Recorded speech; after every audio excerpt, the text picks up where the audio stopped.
Dr. Stone, episode 12, recap, go. So, we make a silver spear, we go find some sulfuric acid, the spear turns black, we get some cool imagery. Ginro turns into a bitch, they need to go make some gas masks, and they come back and collect some sulfuric acid. What did you like? I liked this episode. This is seriously one of my favorite episodes in the whole show. We're not going to have a what did you not like section today. It's going to be one of those. So let's get into the notes. So we start off with Ginro being a little brother to his big brother, which he's pretty good at being all, douchey about, oh, they're working on my silver spear over there. You already have a golden spear. Oh, wait, no, where did your golden spear go? Oh, that's so sad. He's being a nice little brother and resetting up what they established at the end of the last episode. So yeah, he gets his spear and he's all happy. And then Senku says, don't get too grateful towards me. I hired you as a bodyguard by giving you this spear. And it's all nice and shiny and silver now, but if it turns black, that means you're going to die in less than a second, so you need to back up and get away. And so they get going on their trek, and they make it to this acid volcano, is what I like to call it. It's not really a volcano, it doesn't like erupt or anything like that, but it's just a caldera filled with acid, and it sounds terrifying, but it's really beautiful in the show. They do a good job of drawing out the emerald green waters at the edge, and then it turns into like the really deep cerulean. It's a good shot. And when they first show up, Ginro's enchanted by the water, and he starts walking towards it, and we get a vision of the goddess that Ginro sees throughout this episode. And the artwork is really good for the goddess, and the timing with her doing her little sirens call to Ginro at the same time that Senku's explaining just how dangerous sulfuric acid is really, really good timing. Like, I'm gonna compliment a lot of things in this episode and in this show just in general, but I don't think I'm gonna be complimenting the timing a lot, because it's just mwah, chef's kiss. It's beautifully done, beautiful. But yeah, then once they really explain just how scary the sulfuric acid is, they kind of Senku realizes like how this caldera is all put together. Stop bumping my microphone, Happy. It's my kitty cat if you hear bumps on the audio. But yeah, so they decide, Senku realizes like, hey, we're not gonna go down into this place with a bunch of toxic chemicals that are heavier than air. We need gas masks before we can actually get to the acid itself. So they go back, and Kohaku's kind of like, what about me? I'm real fast, and I can just go on in and risk my life for Riri. And Senku's like, no, we need gas masks. And he kind of tells them this harrowing true tale about a bunch of explorers that were going into a similar caldera, or explorers, a bunch of researchers that were going into a similar caldera, and there was the leader of the pack.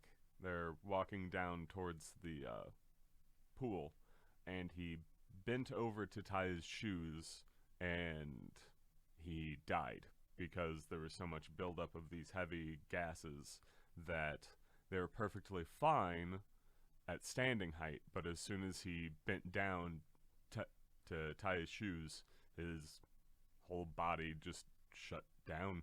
And how they portray it, he doesn't even like fall over, he's just down tying his shoes, and then he stops moving, which is, as I said, harrowing. Yeah, Senku, they ask Senku how he knows about this, and he has a line about how it was founded by alchemists in the 8th century, and then later on, while he's saying that he knows how to make gas masks that'll purify and make the heavy things safe and get the air out, or get the air while filtering all of that stuff out. He has a line where he says, the only way to fight an alchemical enemy is with chemistry.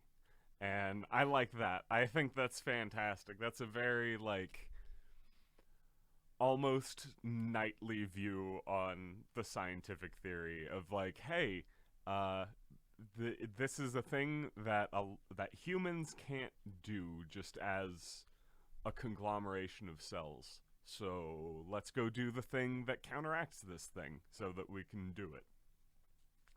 I like that line. It's a good line. Yeah, while he's giving that line, we get neat little side splash art of Senku in full modern day lab gear with like a crazy high-tech gas mask on, and I think that is probably the best fashion souls. Alright, so let's get into the character growth section of this episode. So at one point, Senku tells Chrome, hey, you're not going with us to go get this sulfuric acid. If both of the science team dies, then Rory's gonna die and this whole town's kind of not gonna be in a good place. And Chrome says, hey, I'm not a little kid. You can't tell me what to do. I'm gonna go and I'm gonna help you and I'm gonna go keep you alive. Foreshadowing is relatively obvious sometimes. But yeah, he has a great line about how, don't patronize me, asshole. If I want to help you, you can't stop me from helping you. And then he says, I'm not going to learn everything that you have to teach me because I'm not going to take part in a plan where it's okay that you, my new best friend, dies. He says, that's not okay with me, and I'm going to refuse to listen to all of this scientific knowledge you want to bestow upon me right now, because go fuck yourself, I'm gonna help you. I like that energy. I fucks with that energy. It's good energy. But Ruri, or Kahaku, rather, hears that conversation and she thinks back to a conversation that she had with her father, where her dad's like, hey, you know, your sister's gonna die, so I guess it's time for you to take your sister's place. And Kaku's like, nope, I'm never gonna do that. I refuse to take part in a plan where it's okay for my sister to die. And that's where we find out why she is as rambunctious as she is. It's why she said, she even has a line about how she will strive to never be fit to be a priest. And again, I like that energy. As long as Ruri is alive, she's going to fight to keep Ruri alive. That's noble in a lot of cases, but I'm going to leave that at that and not get into what I'm thinking about because it's a very deep subject matter. I'm only going to make people angry, and the only people who would care are the ones that would matter that they're angry. So we'll leave it there. But yeah, and I wrote down that I like seeing a powerful conviction being shared by two people that we know aren't romantically involved and they're not romantically interested in one another, and it's really refreshing. So, like, characters will usually, like in a show, they'll see eye to eye when it comes to ideals and worldly bonds. And I think that like, obviously you need that to happen for a group of people to work together. They have to be able to understand where each other are coming from. But I think it's really cool having two people independently have the same line that is a very strong personal conviction, and not having those two people be like, oh, we share one common trait and we know each other, it means it's time to bust out kids. It's like, no, they respect one another. They really like how one another thinks, and that's why they get along as friends. And uh, we even get like a nail in the coffin in this episode because Kahaku's like, I'm really sorry you don't get to marry my sister. It would have been good for everybody. She says, if it's any consolation, I would marry you if you asked. And he's like, what? No, you're a gorilla. Your sister's pretty. And he's like, why? Do you have a crush on me? And she's like, no. He says, I didn't think so. Let's not talk about things like that. You're being silly. And I like that attitude from both of them. I think that Kahaku really was just kind of joking around because she realizes that she and Chrome really are incredibly similar when it comes to their ideals and their worldly bonds.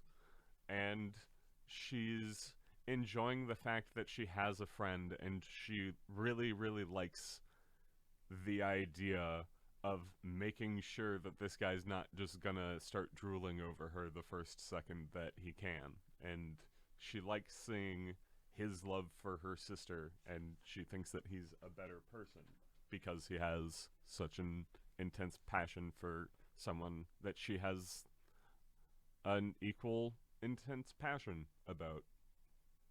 It's good writing. I don't know what else to say. It's good writing. Good A plus. Gold star. I should look up the name of some of the writers. Or probably the writer. This is based off of manga.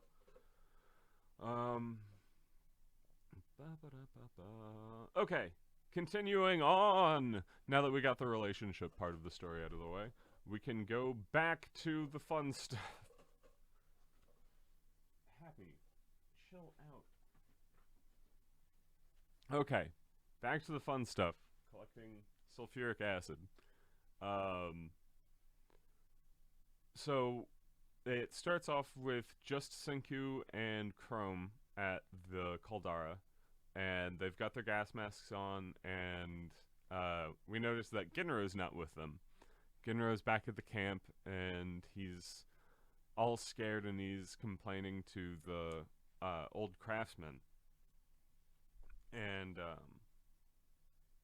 he says, I don't get why people confuse, what is it? What is it? I had something. I swear I wrote something down. Okay. Ginro, doesn't accept the differences between being brave and being reckless. And he just out and out says that to the old guy. He says, I don't know why everyone goes out and acts all brave when they're really just reckless. And the old man has one of the best responses that he could possibly have. He says, fear is the secret to long life. And that sounds really convincing coming from an old man like me. And the dude's right. If you cannot overcome the thing, or if you choose not to challenge the things that are, super crazy challenging, if if you're just the farmer in a D&D campaign, that is a perfectly reasonable way to achieve your goal of living as long as you want, if that is your goal.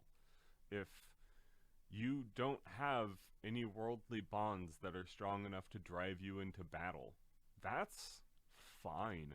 That's how most people are. But whether it's a difference of someone is stronger so it's easier to tackle those hurdles, or whatever the case may be, they're still scared of what's happening. Stoicism and bravery are different things, just in the way that bravery and recklessness are different things. Like, and by the way, overwhelming the gas mask's capacity is a really good game of stoicism. I want to get that out before I get lost in the philosophy here. So, oh my god, this is turning into a shit show real fast. So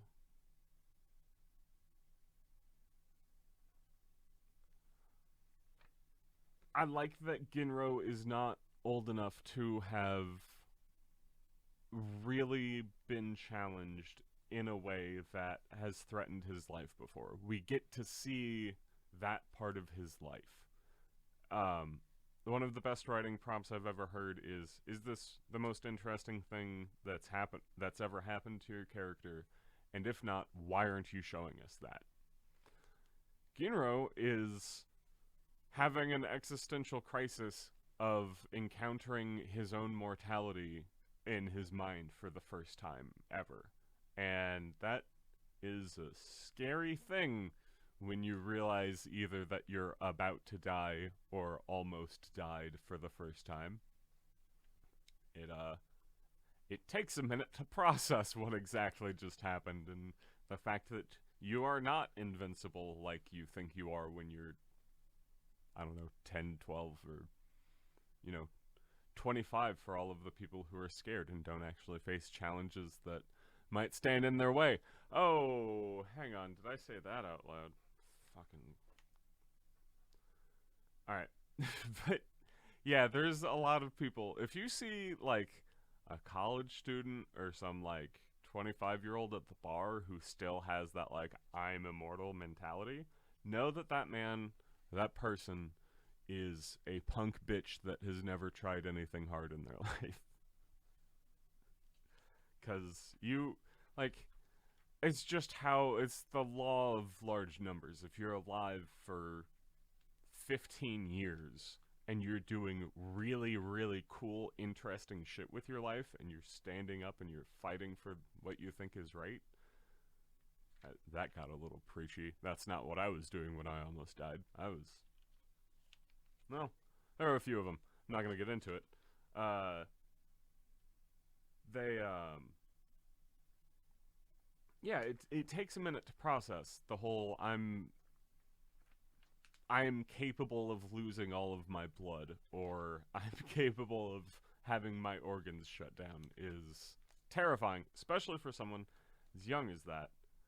And so it makes sense that he's having a hard time um, conflating, or yeah, it is easy to understand why he can conflate bravery and recklessness, is because right now in someone's mind who just realized that they can die, that is the same thing. It's like the Futurama episode where Bender finds out that he doesn't have a backup. He's terrified of every little thing until he goes on his journey and finds out that life can be thrilling when you know that you can die, and that there are things that are worth fighting for even if you could potentially get hurt. And that is his arc. That is where he lands, and he realizes that his friends and the village are as important, if not more important, to him than himself, and you get to see him go be the hero that he wants to be, with a little help from his friends. So, moving on, I'm sure that that's not going to come out fantastic, but we'll wrap this up with my last point. So, obviously, Ginro, his arc in this episode is all about overcoming your fears to save the people that you like, even if that means you're risking your own life. So, Senku is too close to a comically large bubble in the acid. It bursts and damages his gas mask. He doesn't notice it, but Chrome does, because they brought Chrome along, and so Chrome can save Senku. And so he points out that your gas mask has a hole in it. Man, what would we have done if I hadn't come? And then the cliff breaks and he starts to fall into this acid, which, we've seen it melt birds, and just being in the air around it is bad for you. And we get a really, really convincing death monologue. Chrome's death monologue in this is like, oh, he's he's really just gonna die. And like less than a minute ago, you were watching Ginro get over his fears. So like you know that the anime save is coming, but Chrome's really just like, oh man, this was an easy thing to avoid. Senku's trying to save me. Might as well not bother. I'm already falling. Well, I guess take care of Ruri for me. And then we get a close-up of the spear that was laying on the rock, and a close-up of the spearhead as it swings around and narrowly misses Chrome's face as he wraps his arms and legs around it. And Ginro's there, and he's saving the day. And then all of a sudden he realizes that Chrome's heavy, and he's having a hard time like keeping his hands up. And he starts breathing really heavy because he was just running, and Senku tells him that, hey, you can't breathe too heavy because it'll overblow the gas masks, and that starts to freak him out even more. So this kid who's trying to overcome his fears is encountering his own mortality for the second time in the day, and about to watch his friend melt, and overcoming the fact that he is not a big, strong person. And he starts to hyperventilate, and then Senku kind of comes to his shoulder, like, grants him a calming voice, and lets Ginro kind of chill out. And then the spear turns black, and we can see the goddess, like, charging at Ginro. And there's this great imagery of, since Chrome's hanging on to the end of his spear, the goddess is charging them. And what's the best weapon for a charging enemy? It's a spear! But you have to raise a spear for it to be good against a charging enemy, and you have to hold fast, plant your feet, and just hold this weapon and wait for them to kill themselves upon it. There's no input from you. You just kind of sit there and hope that you can stand harder than they can run into you. And you have to raise your spear, which is how he saves Chrome, is by flipping him up and over his head. And it's not only is it good artwork while it's happening, because you have the whole death goddess with her two sets of teeth like charging at him and whatnot. There's the whole background's pretty. It gets super crazy anime with all of the effects swirling around at their feet. And then yeah, he raises his spear, flips Chrome over his shoulder, and they win the day, and they get some sulfuric acid, which, according to Senku, was the hardest hurdle for the sulfa drug. Alright, and that is the end of my notes. A whole lot of stuff that I liked, and my guess is this podcast episode doesn't turn out very well. I don't even think I have spoilers. Like, this episode is so self-contained. We see the goddess later on in season 2, but it's short enough that it doesn't really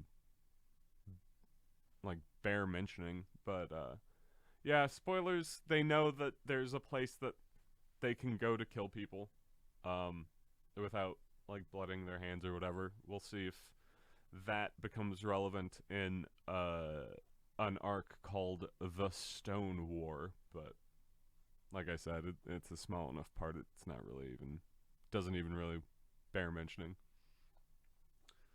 So, recap. Still don't have anything that I didn't like. Can't think of anything more that I would like. So what's the big takeaway of this episode? I mean, this one's easy. This one's overcoming your fears is good and helpful to those around you, but not everyone is the hero, and fear is the secret to a long life. So just because you're scared of things around you doesn't mean that you can't pick and choose your battles.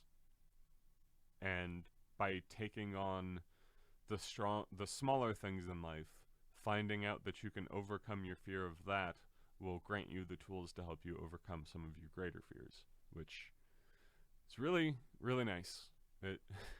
As a human, I enjoy the fact that I can level up my brain. This game has all of the like video game text, like whenever they get new stuff. So we acquired sulfuric acid in this episode, and I don't know.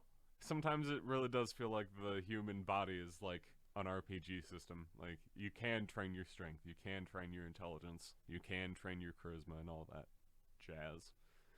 It's neat. I'm glad that we can level up our intelligence to overcome our fears.